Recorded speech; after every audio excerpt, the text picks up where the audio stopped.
पिताजी हमारे देशवासियों के लिए भगवान श्री कृष्ण के। मैं ठाकुर युवराज सिंह आलोक, राष्ट्रीय उपाध्यक्ष भारतीय किसान यूनियन हिंद, जिला प्रधान महासचिव जनसत्ता दल लोकतांत्रिक, उत्तर प्रदेश स्वाभिमान ट्रस्ट संगठन मंत्री, छत्री सेना उत्तर प्रदेश महामंत्री, ब्यूरो चीफ टाइम्स ग्रुप जिला गौतम बुद्ध नगर और ठाकुर युवराज आलोक यूथ ब्रिगेड की तरफ जय श्री कृष्ण। कर्मयोगी भगवान योगेश्वर श्री कृष्ण के जन्मदिन पर सभी देशवासियों को हार्दिक बधाई देता हूं, शुभकामनाएं देता हूं।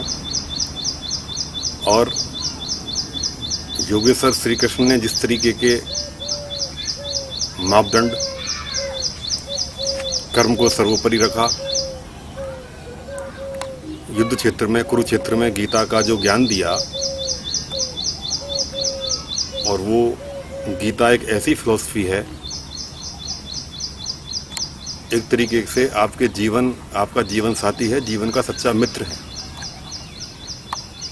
जब आपके मन में उथल पुथल चल रही होती है, किन कर्तव्य में मूढ़ मनुष्य हो जाता है, कई चीज़ें समझ में नहीं आती, तो गीता उस समय रास्ता दिखाती है। इतना सच्चा मित्र साथी आपके जीवन का ये है। तो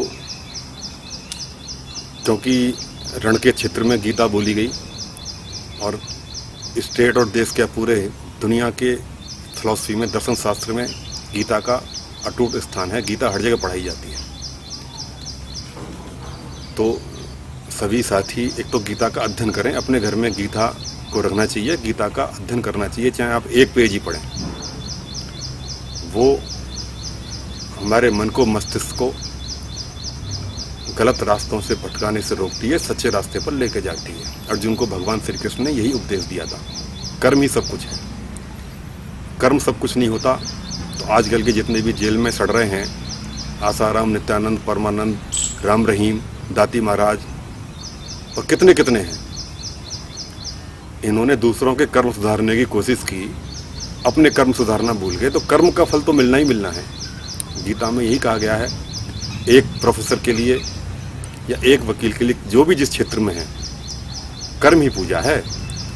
जैसे प्रोफेसर का काम पढ़ाना है और 3 घंटे घंटी बजा रहा है मंदिर में, इतनी देर में अगर वो स्टूडेंट को पढ़ाएगा ना, विद्यार्थियों को, तो उसका भला होगा।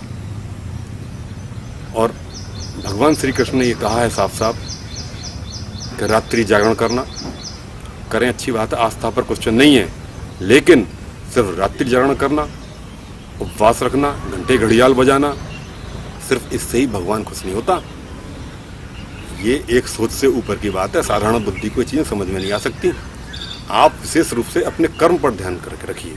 जो आपकी ड्यूटी है, जो आपका कर्म है, जो आपका क्षेत्र है, उसे पूरी ईमानदारी, वफादारी के साथ करिए।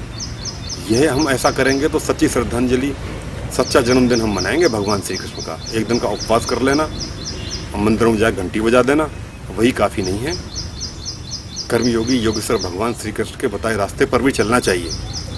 श्री कृष्ण जन्माष्टमी की सभी साथियों, देशवासियों को इसी के साथ बहुत बहुत शुभकामनाएं देता हूँ, बधाई देता हूँ। जय श्री कृष्ण। से सभी साथियों को बहुत बहुत बधाई, शुभकामनाएं देता हूँ। जय हिंद।